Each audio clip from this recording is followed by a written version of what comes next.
और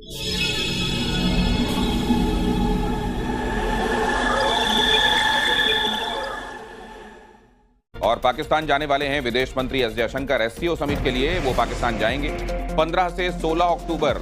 शंघाई ताउन तंजीम का इस्लामाबाद में इजलास भारत की शिरकत के हवाले से अहम पेशरफ हुई। भारतीय वजीर खारजा एक लंबे अरसे के बाद पाकिस्तान आएंगे और एससीओ का मौका है जब बजाते खुद ये भारत ने ऐलान कर दिया है कि अब रिप्रेजेंटेशन भारतीय वजीर खारजा के थ्रू होगी। शंकर साहब से एक रिक्वेस्ट है कि इंडियन क्रिकेट टीम को भी भेज दें अच्छा। पाकिस्तान चैंपियंस ट्रॉफी के लिए, तो बड़ी अच्छी खबर होगी। It's a very big news, like it's a positive news for Pakistan to.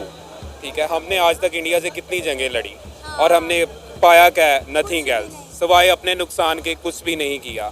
तो आज अगर 9 साल बाद या 10 साल बाद वो आ रहे हैं तो बीइंग अ नेशन हमें उनका वेलकम करना चाहिए। अगर मैं होता पाकिस्तान की गवर्नमेंट में और मैंने एडवाइस करना होता तो मैं पाकिस्तानी हुकूमत को ये कहता कि आप डॉक्टर जयशंकर को सिर्फ समिट पर मिलें और उसके अलावा ना मिलें। We don't hate India. Jammu Kashmir से भी अबतर हालत पाकिस्तान में अब चल रही है, क्योंकि इधर भी किसी को बोलने चालने की आज़ादी नहीं है, कोई बात करने की आज़ादी नहीं है। मुझे यकीन है कि इस तरह के दौरों से पाकिस्तान वहाँ जाए, वो यहाँ आए, आपस में अच्छे ताल्लुकात हों और ट्रेड हो, सबसे बुनियादी चीज़। वहाँ पे गैर मुस्लिम लोग रहते हैं, ना तो वो वहाँ पे कोई नमाज वगैरह पढ़ते हैं और ना तो वो हमारे नबी करीम सल्लल्लाहु अलैहि वसल्लम को मानते हैं, तो इसीलिए मुझे वो लोग अच्छे नहीं लगते। भारतीय सोच क्या है? नरेंद्र मोदी साहब खुद फरमा चुके हैं कि छोड़ो पाकिस्तान को, हमने बहुत वक्त ज़ाया कर लिया, ये आपस में लड़ मड़ के फारिग हो जाएंगे। जय दोस्तों, मैं विजय और आप देख रहे हैं इस रिएक्शन। तो दोस्तों 15 और 16 अक्टूबर को पाकिस्तान में एससीओ समिट होने जा रहा है और इस समिट के लिए मोदी जी को भी इनवाइट किया गया था, मगर सबको पता था कि मोदी जी कभी भी पाकिस्तान में नहीं जाने वाले और ये बात पाकिस्तानियों को भी पता थी दोस्तों। मगर आज जो है हमारे फॉरेन ऑफिस की तरफ से ये अनाउंसमेंट की गई है कि ये जो समिट है इसे हमारे फॉरेन मिनिस्टर एस जयशंकर साहब अटेंड करने वाले हैं। और जैसे ही ये ऐलान हुआ वैसे ही पाकिस्तान का सोशल मीडिया हो चाहे मेन स्ट्रीम मीडिया हो दोस्तों, मानो खुशी से पागल हो चुके हैं, क्योंकि इनको पता था कि मोदी जी तो नहीं आएंगे, मगर इनको एस जयशंकर साहब की भी गारंटी नहीं थी। मगर अब ये जो अनाउंसमेंट हुई है इसके बाद में पाकिस्तान के सोशल मीडिया पे, मेन स्ट्रीम मीडिया पे बस भारत और एस जयशंकर साहब बस इसी के ऊपर बातें हो रही है। तो चलिए देखते हैं क्या बातें पाकिस्तान के मीडिया में हो रही है। करते हैं वीडियो को शुरू। मगर वीडियो शुरू करने से पहले जो व्यूअर्स हमारे चैनल पे पहली बार आए हैं उनसे रिक्वेस्ट करूंगा प्लीज़ हमारे चैनल को सब्सक्राइब कीजिए, वीडियो को लाइक और शेयर जरूर कीजिए। तो चलिए करते हैं वीडियो शुरू। This is a huge news for us और ये पाकिस्तान की बेटरमेंट के लिए बहुत अच्छे इक़दाम लिए जा रहे हैं और इन दोनों की जो शुरू से आज तक जो क्लैशेस चल रहे हैं उनको रिज़ॉल्व करने के लिए एक बहुत अच्छी मिसाल भी ये कायम की गई है। तो मेरे नज़दीक ये, अगर मेरे पॉइंट ऑफ व्यू से ये देखा जाए तो डॉक्टर साहब ने ये बहुत अच्छा और बहुत अच्छा मुजाहरा किया है उनकी। ये ऑफ कोर्स पाकिस्तान के साथ बहुत पुराने क्लैशेस चल रहे हैं, तो अगर इस करंट सिचुएशन की बात की जाए तो ये पाकिस्तान के लिए एक बहुत अच्छी अपॉर्चुनिटी है ताकि वो ये टू नेशन थ्योरी को एक मजबूत शक्ल दी जाए। शंकर साहब से एक रिक्वेस्ट है कि इंडियन क्रिकेट टीम को भी भेज दें अच्छा। पाकिस्तान चैंपियंस ट्रॉफी के लिए, तो बड़ी अच्छी खबर होगी। नहीं, अच्छी खबर है। इससे हट के कि होता क्या है, नज़र आएगा कि बॉडी लैंग्वेज क्या है। बॉडी लैंग्वेज बाज़ पाकिस्तान इंडिया के दरमियान तो अगर हैंडशेक भी हो जाए तो वो भी एक ख़बर होती है। मेरा ख़्याल है लार्जली तो इस चीज़ के इम्कानात बहुत कम हैं कि बायलैटरल बात हो। ज़्यादा इम्कान इसी चीज़ का है कि शंघाई, क्योंकि ज़ाहिर है चाइना, रशिया, इनकी मौजूदगी में इंडिया इसे इग्नोर नहीं कर सकता था, तो उनके लिए आना ज़रूरी था। अच्छा। लेकिन देखना यह है कि उनका जो दौरे का ऐलान हुआ है उस दौरे का जो प्रोग्राम आता है वो क्या है, एक्सक्लूसिवली शंघाई कॉन्फ्रेंस या बियॉन्ड शंघाई कॉन्फ्रेंस भी कुछ हो। अच्छा। और ये कि उनके आने के लिए क्या कोई बैकडोर डिप्लोमेसी हुई है या नहीं हुई है, इसके बारे में कहना क़ब्ल अज़ वक्त होगा, लेकिन आके वो यहाँ बातचीत क्या करते हैं ये बहुत इंपॉर्टेंट होगा। फर्स्ट ऑफ ऑल तो it's a very big news, like it's a positive news for Pakistan too. ठीक है, हमने आज तक इंडिया से कितनी जंगें लड़ी और हमने पाया क्या है, नथिंग एल्स, सिवाय अपने नुकसान के कुछ भी नहीं किया। तो आज अगर 9 साल बाद या 10 साल बाद वो आ रहे हैं तो बीइंग अ नेशन हमें उनका वेलकम करना चाहिए और उन्हें खैर मकदम करना चाहिए, ठीक है, और इसे एक पॉजिटिव जेस्चर देना चाहिए, ना कि इसे कोई इंटरनेशनल बात पर कि जी we hate India, we don't hate India, it's just on the social media like some people are saying that we hate India, it's nothing else, you have to question other people too, ठीक है, वो बताएंगे कि भाई हम India से प्यार करते हैं, ये are just human beings like us, ठीक है, रिलीजन में फ़र्क हो सकता है लेकिन बीइंग अ नेशन हमें उनका वेलकम करना चाहिए। इसमें तो कोई शक नहीं कि बड़ी मुस्बत पेशरफ्त है भारतीय वज़ीर ख़ारजा का आना पाकिस्तान। आप सोचिए कि भारत पर हुकूमत किसकी है? नरेंद्र मोदी की, एक इंतहा पसंद हुकूमत, और नरेंद्र मोदी हुकूमत क्या कर चुकी है ये आपके सामने है। भारतीय सोच क्या है? नरेंद्र मोदी साहब खुद फरमा चुके हैं कि छोड़ो पाकिस्तान को, हमने बहुत वक्त ज़ाया कर लिया, ये आपस में लड़ मड़ के फारिग हो जाएंगे। और वो नरेंद्र मोदी साहब भी फरमा चुके हैं कि वो जिनके हाथ में बम था, हालांकि आप उनके हाथ में बम था, अब इनके हाथ में मांगने वाला कटोरा है, और हमने पाकिस्तान के हाथ में कशकोल थमा दिया है। और जयशंकर साहब खुद क्या फरमा चुके हैं बड़ा जब बिलावल भुट्टो साहब के विज़िट के फ़ौरन बाद, कि पाकिस्तान की हैसियत दिवालिया होती कंपनी की तरह है। और भारतीय वज़ीर दिफा अभी 2 दिन पहले कह रहे थे कि हमसे दोस्ती रखते, अच्छे तल्लुकात रखते, तो जितना कर्जा लेने के लिए आप IMF के से तड़प रहे हैं उतना कर्जा हम आपको दे देते। सबसे पॉजिटिव गेस्चर है, क्योंकि पहले काफ़ी टाइम से भारत ने ही कहता डिले अपना दिया हुआ था, क्योंकि पहले पॉलिसी हमारी ऐसी हो गई थी जिसकी वजह से काफ़ी डिले था फ्रेंडशिप में। तो अब मेरे ख्याल से ये अच्छा स्टेप है कि इसमें कहते दोबारा से हम कहते हैं हो सकते हैं एक थोड़ा बहुत यानी कि जुड़ सकते हैं आपस में, थोड़े रिलेशन अच्छे हमारे हो सकते हैं, क्योंकि भारत हमसे बहुत आगे पहुँच चुका, हमें उनसे कुछ सीखना चाहिए, तो ये अच्छा टाइम है। डॉक्टर एस जयशंकर का पाकिस्तान में आना ये पाकिस्तान के लिए कितना फ़ायदेमंद साबित हो सकता है, ये बताएं। पाकिस्तान के लिए इस तरह का फ़ायदेमंद हो सकता है कि इनके जो फॉरेन रिलेशंस आपस में वो ज़्यादा इंप्रूव हो सकता है। पाकिस्तान और इंडिया के जो बॉर्डर्स पे रेस्ट्रिक्शंस वगैरह लगी हैं वो थोड़ी रिलैक्स हो सकती हैं, थोड़ा शायद क्या पता शायद आगे वीज़ा एक्सेस भी हमें मिल जाए और वो भी इंडियन भी हमारे पास आ सकते हैं, हम भी उधर जा सकते हैं। पाकिस्तान की तरफ उनका ये आना, इसको आप कैसा मुस्बत कदम देख रहे हैं?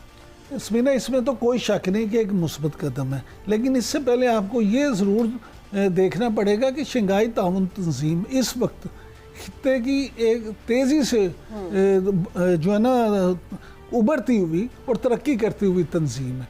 इसलिए इंडिया खुद भी ये अफोर्ड नहीं करता कि वो इस तंजीम से लाताल्लुकी कर ले या इसमें शरीक ना हो, लेकिन हमें बतौर पाकिस्तान ये सोचना होगा कि हमसायों के साथ अच्छे ताल्लुकात करके आप अपने मसाइल में कमी कर सकते हैं, आप अपने मसाइल को दूर कर सकते हैं। सिर्फ ये कि हमारे वक्त दुश्मनी की बातें करते रहें तो उससे मसाइल। तो पता है पिछले दिनों जो है 11 मुल्कों के डिप्लोमेट्स पाकिस्तान आए हुए थे और खैबर पख्तूनख्वा के मकाम पर उन पर एक दहशतगर्दाना हमला हुआ, जिसकी वजह से कई डिप्लोमेट जो है वो जख्मी भी हो गए। लेकिन इस वक्त चूंकि इंडिया के फॉरेन मिनिस्टर पाकिस्तान आ रहे हैं और इंडिया की दुनिया सुनता है, दुनिया मानता है, तो मेरा ख्याल है हमें अपने मुल्क के हालात को नॉर्मलाइज रखना होगा ताकि हम पूरी दुनिया को एक अच्छा पैगाम दे सकें। फर्स्ट ऑफ ऑल तो अगर इंडिया की बात करें तो now India is elite member of United Nation, no doubt, ठीक है। जहाँ तक इंडिया चला गया हम वहाँ तक जाने का सोच भी नहीं सकते, वी कैंट इमेजिन वो कहाँ तक चले गए हैं, ठीक है। तो अब हमें इंडिया से कम्पीट करने की बजाय हमें दोस्ती का हाथ बढ़ाना चाहिए कि हमारा उनसे कोई मसला नहीं है, हमने इतनी जंगें लड़ी, इतना कुछ किया, लेकिन हर चीज़ क्या गई, ज़ाया गई। हालात क्या हैं? लाइन ऑफ कंट्रोल पे भारतीय जारियत, बजरिया ईरान, बजरिया अफगानिस्तान, भारत में पाकिस्तान में दहशतगर्दी कराना, पाकिस्तान में भारतीय टारगेट किलिंग और पाकिस्तान को आलमी सतह पर तनहा करने की कोशिशें, कभी फैटिफ में उलझाना, कभी खेल के मैदान में तनहा करना, कभी दहशतगर्दी का इल्ज़ाम लगाना, कभी दहशतगर्दों का सरबराह कहना। अब इस सोच और इन हालात में भारतीय वज़ीर ख़ारजा के जयशंकर का आना बड़ी डेवलपमेंट है, मुस्बत पेशरफ्त है, मगर इस डेवलपमेंट से चीज़ों के बेहतर होने, बर्फ़ पिघलने या अच्छी इब्तदा होने की तो उम्मीद की जा सकती है, लेकिन कोई बड़ा ब्रेक थ्रू होगा, मुज़ाकरात का आगाज़ हो जाएगा, इसकी तवक्को नहीं रखनी चाहिए। देखिए स्मीना, पाकिस्तान और इंडिया के ताल्लुकात काफ़ी अरसे से जमूद का शिकार थे, और जैसे आपने कहा कि जो 5 अगस्त वाला था इंडिया का इक़दाम, वो इंतहाई ज़ालिमाना था और उसकी हमने तमाम लोगों ने मजम्मत भी बड़ी की, और पाकिस्तान ने ऑफिशियली पूरी दुनिया के फोरम्स पे, अक़वाम मुत्तहिदा में, OIC में, हर जगह पर पाकिस्तान ने उसको कंडेम भी किया और मुतालबा भी किया कि इंडिया ये इक़दाम अपना वापस ले। लेकिन देखें कि पूरी दुनिया में कोई भी मसला हल करने के लिए आप सिर्फ एक तरफ वो पंजाबी के अंदर रुस के बह जाओ तो मसला हल नहीं होता।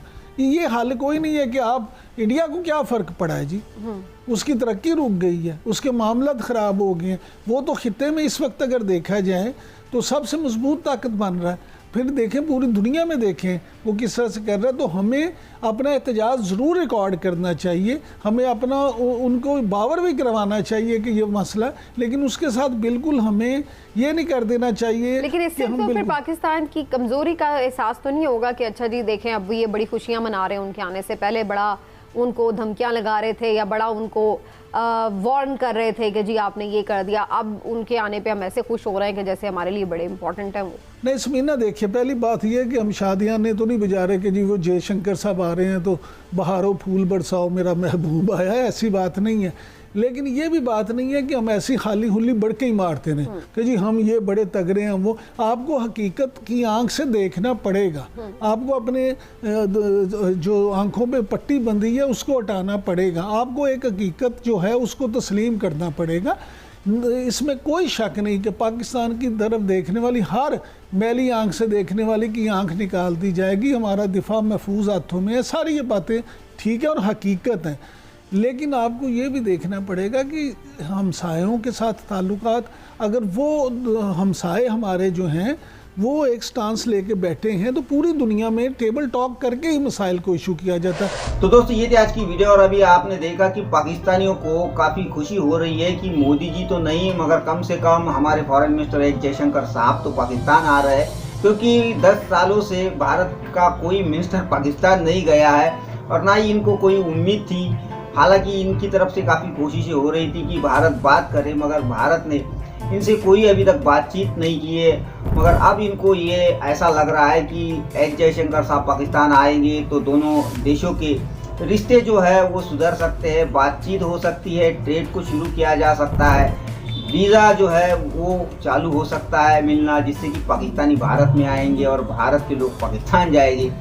तो भाई ऐसा कुछ होने वाला नहीं है, क्योंकि एस जयशंकर साहब ने ये बात आज ही क्लियर कर दी है कि वो वहाँ जाने के बाद में कोई बायलैटरल मीटिंग वहाँ पे नहीं होगी पाकिस्तान के साथ में। वहाँ पे जो होगा मल्टीलैटरल यानी एससीओ से जुड़ी ही बातें होगी, उसी समिट को अटेंड करेंगे और वापस आ जाएंगे। तो ऐसा कुछ होने वाला नहीं। फिर भी पाकिस्तानियों को थोड़ी सी आशा है कि चलो कम से कम ये एक शुरुआत तो हो गई कि भारत का एक मिनिस्टर पाकिस्तान में आ रहा है। तो भाई अब देखना होगा कि 15 और 16 तारीख को एस जयशंकर साहब पाकिस्तान जाएंगे तो वहाँ पे उनका वेलकम किस तरह से किया जाता है और क्या क्या होता है उसके ऊपर भी हम वीडियो ज़रूर बनाएंगे। तो खैर ये थी आज की वीडियो, आशा करता हूँ आप सभी को अच्छी लगी होगी। तो चलिए चलते मिलते अगली वीडियो में, तब तक के लिए जय हिंद।